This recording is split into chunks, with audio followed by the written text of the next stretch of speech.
Bonjour tout le monde, bienvenue à cette émission spéciale où nous allons parler du stress chez les enfants. Tout comme l'adulte, l'enfant vit ses moments de stress. C'est peut-être difficile à croire, mais attention, un stress mal géré chez l'enfant peut dégénérer en plusieurs petits problèmes. On n'a qu'à parler du mal de tête, du manque de concentration à l'école ou bien au désintéressement de l'enfant vis-à-vis l'école. Alors on peut voir que l'enfant qui va à l'école, comparativement à ce qu'il peut faire, activité, examen ou devoir, c'est un peu stressé. Pour nous en parler, quoi de mieux que les enfants eux-mêmes et leurs professeurs?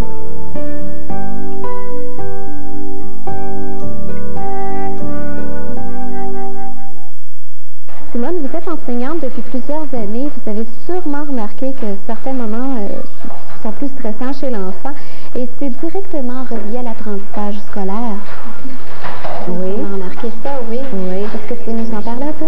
Ah ben, les moments qui sont stressants, ben, il y a sûrement les moments qui précèdent les examens. Il y a aussi le début de l'année, les périodes avant Noël, puis vers la fin de l'année. Et comment ça se manifeste, le stress chez les enfants? Ben, chez certains enfants, il y a beaucoup d'hyperactivité. Au moment des examens, ça peut être des maux de ventre, une soif soudaine ou encore avoir chaud, différentes manifestations physiques. Dans la classe ici, comment ça se manifeste? Est-ce que les enfants sont plus bruyants, ils écoutent moins? Oui, ils sont plus actifs, puis moins de concentration en période de stress. Est-ce que vous parlez de stress avec les enfants ou bien de relaxation aussi? Oui, on en parle à l'occasion. Quand il arrive un moment où on pense que les élèves peuvent être stressés, on en parle. Comme de ce temps-ci, les examens de fin d'année s'en viennent. Alors, on parle de stress et puis on demande aux enfants qu'est-ce qui les stresse et on demande aussi aux enfants comment eux gèrent leur stress. Parce que chaque enfant a sa façon de gérer son stress et d'échanger des idées comme ça peut aider certaines personnes à adopter d'autres façons de gérer son stress. En tant qu'enseignante, concrètement, qu'est-ce que vous faites pour aider ces enfants-là à gérer leur stress? Bien, comme on a dit, on fait un échange d'idées. On a aussi une technique de respiration contrôlée qu'on propose aux enfants. Pour certains enfants, ça ne convient pas, alors on leur dit de ne pas participer, mais pour ceux que ça aide, eh bien, on leur montre comment faire et on pratique la respiration avant les moments les plus stressants. Le stress est souvent associé au fait que l'enfant a des difficultés dans une matière et par la suite, il manque de confiance en lui. Et que nous suggérez-vous pour contrer ces effets-là, pour l'aider dans son apprentissage? Bien, à ce moment-là, on essaie de voir quelle est la difficulté particulière de l'enfant et on essaie de lui suggérer des moyens particuliers de faire face à cette difficulté-là. Puis on peut même en parler aux parents aussi pour aider l'enfant à la maison. Et nous, à l'école, on essaie aussi de l'aider d'une façon particulière. Comme par exemple faire des exercices supplémentaires en mathématiques, par exemple? Ou de s'y prendre d'une autre façon. Je pense par exemple à un enfant qui a de la difficulté quand vient le temps d'écrire des mots d'orthographe. À ce moment-là, on essaie de lui suggérer d'autres façons d'étudier ces mots. On essaie aussi de lui suggérer des moyens pour qu'il puisse se mémoriser ces mots, pour qu'il puisse s'en souvenir au moment de l'exercice. C'est bien intéressant. On parlait tantôt que les moments les plus stressants à l'école, c'était peut-être le début de l'année et les périodes d'examen. Oui. Bien, je l'ai demandé aux élèves dans une discussion hier et puis c'est des moments qui sont ressortis chez plusieurs enfants. Pensez-vous, Simone, que l'entourage, la famille de l'enfant, ça joue un rôle important pour contrôler ce stress-là? Oui, sûrement, parce qu'il y a déjà des enfants qui savent comment gérer leur stress parce qu'ils ont eu des suggestions à la maison, ils les ont appliquées, puis ils ont vu que ça pouvait être bon pour eux. Alors à ce moment-là, ils ont déjà un support. Ici à l'école, c'est sûr qu'on essaie de suggérer des moyens, tous les moyens qu'on peut, mais il faut que l'enfant trouve le moyen qui lui convient le mieux. Et à l'école, comme vous avez dit tout à l'heure, vous en parlez un peu, vous suggérez des exercices.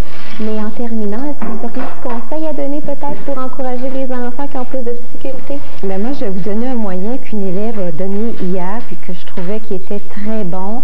Elle m'a dit qu'elle, pour se calmer, elle se disait, bien moi, je vais faire mon possible. Et d'ailleurs, c'est ce qu'on demande aux enfants. Puis, c'est sûr que quand on fait son possible, on fait ce qu'on peut avec ce qu'on a. Je vous remercie beaucoup. Ça m'a fait plaisir.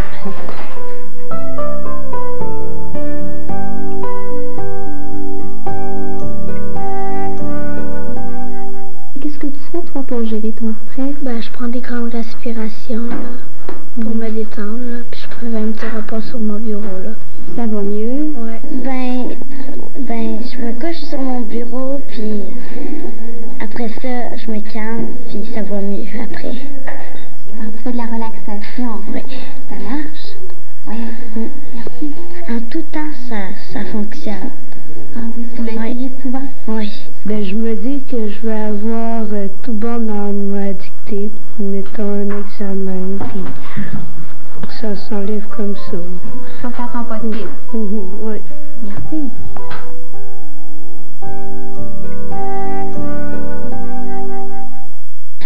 Moi, c'est les récréations.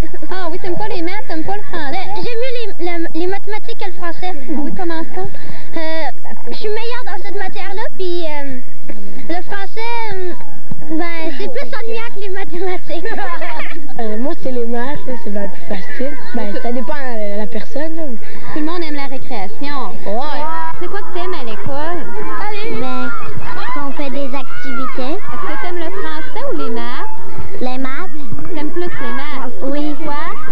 Parce que il y a beaucoup de problèmes qu'on peut résoudre, ouais. Et puis, des fois, c'est facile pour nous. Moi, c'est les arts plastiques. Pourquoi?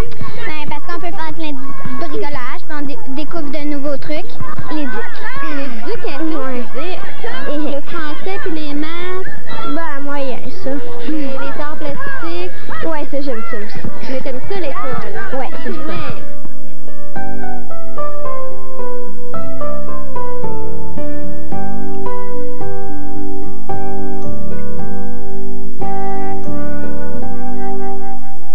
Sarah, tu vas nous expliquer qu'est-ce qu'il y a dans cette boîte-là et qu'est-ce qui se passe? OK. Là, ici, tu as une petite chenille. Là, elle est en train de monter pour faire son cocon. Là, après à peu près une semaine,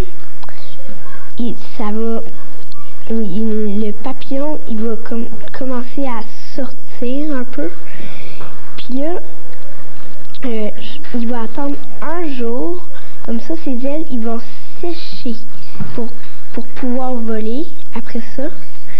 Et puis là, après ça, avec ça, on va les remettre dans la nature.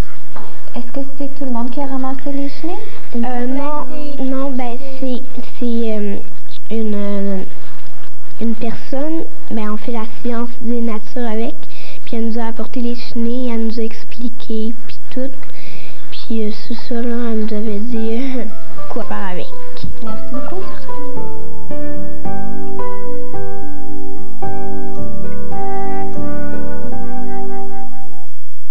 La journée à l'école est déjà terminée, c'est le retour à la maison pour les enfants. C'est également la période où est-ce qu'on fait ses devoirs.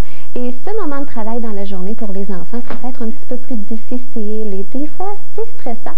On n'a qu'à penser à nous lorsqu'on a appris nos tables de multiplication ou lorsqu'on a appris à conjuguer les verbes au bon temps, au bon mode. C'était pas toujours facile. Eh bien, pour contrer tout ça, pour remédier à certaines petites périodes qu'on vit et qui sont plus stressantes, il y a plusieurs choses qu'on peut faire. On peut utiliser plusieurs méthodes, mais on va s'arrêter sur une seule et on va parler de réflexologie. Alors, je vous présente à l'instant nos invités. On a ici, on a Léa justement qui est bien de bonne humeur aujourd'hui et on a la maman Nancy, notre intervenante en réflexologie Marie-Claire Lamarre et on a déjà une grande fille qui a commencé à faire ses devoirs, Sarah qui a 8 ans. Alors on va débuter les questions immédiatement avec Nancy. Nancy, on parlait de stress tout à l'heure chez les enfants. Vous avez Sarah qui va à l'école. Peut-être que vous avez remarqué qu'elle vivait peut-être des périodes de stress dues à ses activités ou à ce qu'elle apprenait à l'école.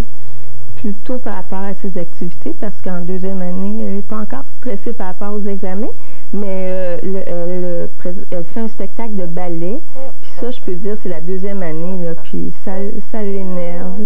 Aussi, elle joue au soccer, puis avant les parties, elle est stressée, oui. Puis la façon dont ça se manifeste, c'est surtout, elle a mal au cœur, mal à la tête, elle est plus excitée. Elle a un comportement plus excité. Alors, on peut voir que les enfants ont leur période de stress, tout comme les adultes. Leurs petits bobos, les mal de tête, ces choses-là. Et est-ce qu'elle en parle, qu'elle a des petites peurs, qu'elle est un peu stressée?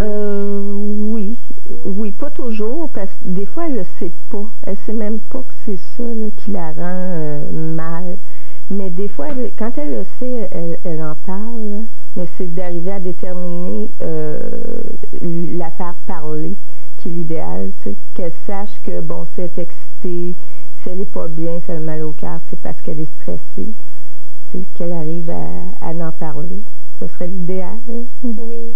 Comme ça, Sarah, ça va bien à l'école, puis tu fais du ballet. Oui. Est-ce que tu aimes plus le ballet ou le soccer? Ben, j'aime les deux. T'aimes les deux? Oui. Oui, puis des fois, tu es un petit peu stressée, tu veux bien faire ça. Oui. Ouais. Mais à l'école, est-ce que tu aimes plus les maths ou le français? Qu'est-ce que tu aimes le plus? Les maths. Oui. C'est plus intéressant? Oui.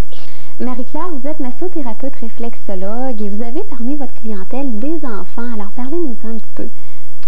Donc oui, j'ai des enfants d'environ 8-9 ans. J'ai des parents qui ont eu l'idée, pour aider à gérer le stress de leurs enfants, de me les apporter pour des séances de massage. Et on a eu des bons résultats dans des cas d'hyperactivité, des enfants qui avaient des problèmes d'attention, de la nervosité, disons, le soir avant de se coucher. Puis finalement, on a eu des bons résultats avec quelques séances de massage et les enfants avaient toujours bien hâte de recevoir leur massage. J'imagine aussi, Marie-Claire, qu'il y a d'autres cas d'enfants qui auraient sûrement besoin d'un petit massage. Nous, on adore ça, les massages. J'imagine que c'est bon pour eux aussi. Sûrement, les enfants ont beaucoup de prédispositions, aiment se faire masser. Ça peut même être, je sais pas moi, un cadeau pour eux autres, là.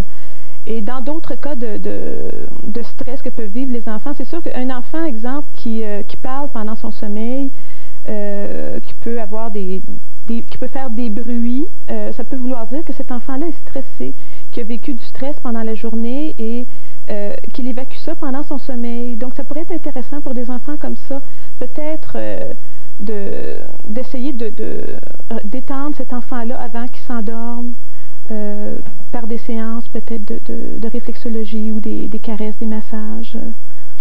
La réflexologie, ça semble quand même assez accessible à peu près tout le monde et ça semble facile aussi à exécuter. J'aimerais ça que vous nous parliez un peu de réflexologie et tout de suite après, on va passer à une petite démonstration. Qu'est-ce que c'est au juste la réflexologie? Donc, c'est le massage réflexe de la plante des pieds. On peut parler de la main, mais on parle principalement ici de la plante des pieds. Ça se rapproche beaucoup du massage japonais, du massage shiatsu, mais c'est une technique qui vient d'Amérique du Nord. C'est une technique que possédaient déjà les Amérindiens d'Amérique du Nord. Et c'est une technique qui est très facile d'accès. Tout le monde peut faire de la réflexologie. C'est sans danger, c'est très facile à faire et c'est très efficace. Marie-Claire, lorsqu'on veut faire un peu de réflexologie chez soi, mettons avec ses enfants, comment il faut s'installer? Qu'est-ce qu'il faut faire? Donc, il faut que la personne soit bien installée, confortablement assise ou couchée, les pieds un peu relevés. Donc, idéalement, on peut placer un oreiller sous les pieds avec une petite serviette ou rien du tout. C'est bon de mettre quelque chose pour que les doigts puissent glisser sur la plante des pieds. Donc, ça peut être tout simplement la petite poudre pour bébé. Ça peut être aussi un petit peu d'huile si les pieds sont secs. Mais seulement la poudre, c'est intéressant parce que ça ne salit pas le pied. Alors, la personne peut aller se coucher si elle s'endort pendant le massage. Elle peut aller se coucher tout de suite après, il n'y a pas de problème. OK. J'imagine qu'on peut faire ça à n'importe quel moment de la journée, peut-être? À n'importe quel moment de la journée, c'est sûr. On parlait tout à l'heure du stress. On va sûrement faire une petite démonstration comment enrayer un mal de tête ou des choses comme ça. Mais est-ce qu'on peut aussi prévenir avec la réflexologie? Sûrement, parce que quand on traite avec la réflexologie, on stimule les points réflexes qui correspondent aux principaux organes du corps. Donc, on maintient une certaine hygiène, on peut dire, une hygiène du système glandulaire. Donc, à ce moment-là, le corps va bien. S'il y a quelque chose, on peut voir tout de suite si le foie est encrassé, si le rein a de la misère, parce que le point réflexe va être sensible. Alors, OK. Alors, les parents qui vont, mettons, effectuer quelques petits points, là, comme vous allez nous montrer, de réflexologie, ils vont sentir que, à telle place, il y a quelque chose. Oui, parce que s'il y a un problème avec l'organe correspondant, comme un enfant qui a mal à la tête, si on presse les orteils, ça va faire mal. D'accord. Alors, puis même, c'est un mal qui fait du bien, étrangement, pour une fois. Alors, ils vont savoir tout de suite qu'il y a quelque chose à la tête. À ce moment-là, c'est facile à savoir si on a les équivalences sur un tableau. On peut reconnaître les points réflexes. D'accord. Alors, on va faire une petite démonstration immédiatement. D'accord. Donc, on met un petit peu de poudre. Donc, juste assez pour que ça glisse. Tiens, on va commencer avec ce pied-là. Donc, on fait toujours une espèce de réchauffement du pied. Donc, on fait toujours des mouvements qui partent des extrémités et qui remontent. OK? On remonte vers le cœur. Donc, pour activer la circulation sanguine de retour, c'est bien important. Et on fait des petites manœuvres de réchauffement sur le pied. Donc, ici, on vient faire le tour des malléoles. Et ensuite, on vient faire la plante du pied, donc de haut en bas. Je te fais-tu mal? Parce qu'il y a une petite blessure sur la plante des pieds, là. On va mettre un petit peu de poudre. Donc, on frotte un petit peu. La question qu'on a tendance à se poser, est-ce que ça chatouille? Les personnes qui sont chatouilleuses en dessous des pieds? Bien, on peut dire que quelqu'un qui est très chatouilleux sous la plante des pieds, ça peut être quelqu'un qui a trop d'énergie dans les pieds. Et souvent, le fait de travailler beaucoup la réflexologie, ça peut amener cette énergie-là qui est en surplus à voyager, donc à circuler. Et les gens sont de moins en moins chatouilleux sous la plante des pieds. Et quelqu'un qui a eu vraiment un traitement de réflexologie qui a été efficace, en général, comprend que c'est pas chatouilleux, donc perd le réflexe d'avoir le pied chatouilleux. Donc ici, on vient faire on commence par le haut du pied, donc par les orteils, et on redescend. Donc on peut faire des petits mouvements rotatifs, faire des bonnes pressions sur le bout des orteils. C'est pas nécessaire que ce soit des pressions fortes, mais suffisamment là, pour dire qu'on ne va pas chatouiller, effectivement. Pouvez-vous, Marie-Claire, nous montrer des points spécifiques à travailler, des petits bobos chez les enfants? Oui, disons qu'il y a quelque chose qui est assez courant. Donc, les enfants qui ont mangé trop vite ou qui ont des colites ou de l'irritation d'estomac parce qu'ils sont nerveux. Alors, il y a un point qui est très facile à retrouver parce que toute la région ici, sous la plante des pieds, correspond au système digestif. Alors, un enfant qui a des problèmes, on peut venir juste travailler avec la paume des mains. On fait une pression de chaque côté du pied et on presse doucement sur cette région-là. Donc, c'est une façon douce de stimuler tout le système digestif et de calmer. C'est très calmant d'habitude. Et ensuite, on peut faire ça quelques minutes, surtout si l'enfant est jeune. On ne va pas travailler les organes directement parce que ce n'est pas nécessaire de stimuler directement les organes chez un enfant. Ça peut aider à régler un problème de constipation même, qui peut être bénin. On peut venir travailler ici le point qui correspond à l'estomac, donc directement sous les deux petites bosses qu'on a ici, là. Donc, peut-être avec la jointure, venir travailler, faire des petits mouvements rotatifs. Et encore avec la jointure un peu de côté, on peut venir travailler de haut en bas la région, de façon à stimuler peut-être un peu plus fortement toute la région sous la plante des pieds. Est-ce qu'il y aurait d'autres points comme ça qu'on pourrait peut-être voir ou c'est vraiment ce que les enfants vivent, là, surtout des problèmes d'estomac et des maux de tête? Bien, je dirais que c'est principalement ça, le stress chez un enfant. C'est sûr qu'il peut y avoir toutes sortes de choses. Un enfant peut avoir eu un problème d'infection rénale. C'est sûr qu'on peut venir travailler ici le rein. Un enfant peut avoir un problème de colonne vertébrale, peut avoir fait une chute, quelque chose. Alors là, on peut travailler ici, à l'intérieur, la plante, pas la plante, mais de chaque côté du pied, là, la colonne vertébrale, venir détendre le dos. On peut trouver chez des enfants des points sensibles à ce niveau-là. Ou ça peut être simplement de travailler globalement là, le pied de façon à détendre globalement l'enfant. Parce que par le pied, on peut arriver à toucher le centre nerveux du corps, parce que partout on a beaucoup de terminaisons nerveuses. Donc ça veut dire qu'on travaille sur une région qui est riche en air. Donc il y a toujours un message de relaxation qui monte et qui s'en va au centre nerveux du corps et qui va irradier une détente dans le reste du corps. Donc même juste travailler le dessous du pied, ça va détendre énormément un enfant.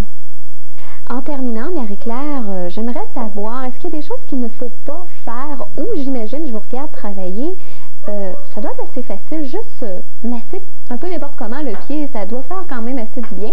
Oui. Disons que c'est sûr que, je disais tout à l'heure que c'est pas dangereux. Mais si on tombe sur un pied où il y a des blessures naturellement, ou des verrues, ou des choses, des blessures, des choses sur lesquelles ça pourrait saigner, ou on pourrait aggraver une blessure, mieux vaut ne pas toucher. Et il y a aussi le fait de toucher des points qui sont douloureux et de presser trop longtemps. Disons que ça peut trop stimuler un organe et même chez des enfants, ça peut trop activer. Disons que on peut donner le va-vite à un enfant parce qu'on travaille trop la région des intestins. Tu sais, dans le fond, faut prendre ses responsabilités là-dedans aussi. On veut bien stimuler, mais pas trop. Parce qu'un enfant va avoir une réaction quand même assez sensible si on travaille trop. Donc, c'est surtout ça à quoi il faut faire attention. Et puis, un petit massage comme ça en dessous des pieds, ça dure quelques minutes? Oh, ça peut durer une dizaine de minutes. C'est pas long et c'est très efficace. Merci beaucoup, Marie-Claire. Merci, Sarah. Ça a bien été? Oui, ça n'a pas fait mal, ça n'a pas chatouillé? Non, merci beaucoup. Lorsque votre enfant a des petits malaises de stress reliés à l'école, comme un mal de tête ou bien un mal de ventre, avant de lui donner une pilule ou toute autre médication, pensez à des choses toutes simples comme la réflexologie pour le soulager. En terminant cette émission, je vous suggère quelques lectures pour compléter l'information qu'on vous a donnée aujourd'hui. Et tout d'abord, je vous suggère un livre qui est fait pour l'enfant. Ça s'appelle « Découvrir qu'apprendre est amusant ». C'est un livre qui est traduit de l'anglais et publié sous les éditions Philosophie appliquée en France. C'est très pratique, les exercices sont vraiment faciles et c'est fait sous forme de jeu et ça montre à l'enfant comment étudier. J'ai un autre livre également très bon à vous suggérer. Il a pour titre « Jeux pour apprendre 10 minutes par jour pour développer les facultés de votre enfant dès la maternelle ». Et l'auteur est nul autre que Peggy Kay, qui est une pédagogue réputée. C'est un livre qui est également traduit de l'anglais et c'est excellent, c'est bien illustré, c'est facile les exercices qu'il y a là-dedans. C'est très facile à faire puisque ça ne demande qu'un crayon et du papier. Alors on peut faire ça absolument partout, dans la salle d'attente chez le médecin, chez le dentiste, c'est bien fait. Et surtout retenez que ces exercices-là apprennent à l'enfant à surmonter les petites difficultés qui sont reliées à tout apprentissage et ça dédramatise les premières années de l'école pour l'enfant. En terminant, je vous suggère de prendre en note l'adresse de l'Association des massothérapeutes professionnels du Québec. C'est le 6050 des Grandes Prairies, suite 204 à Saint-Léonard. Voilà, c'est ce qui complète l'émission. Je vous remercie d'avoir été là et je vous souhaite une belle journée.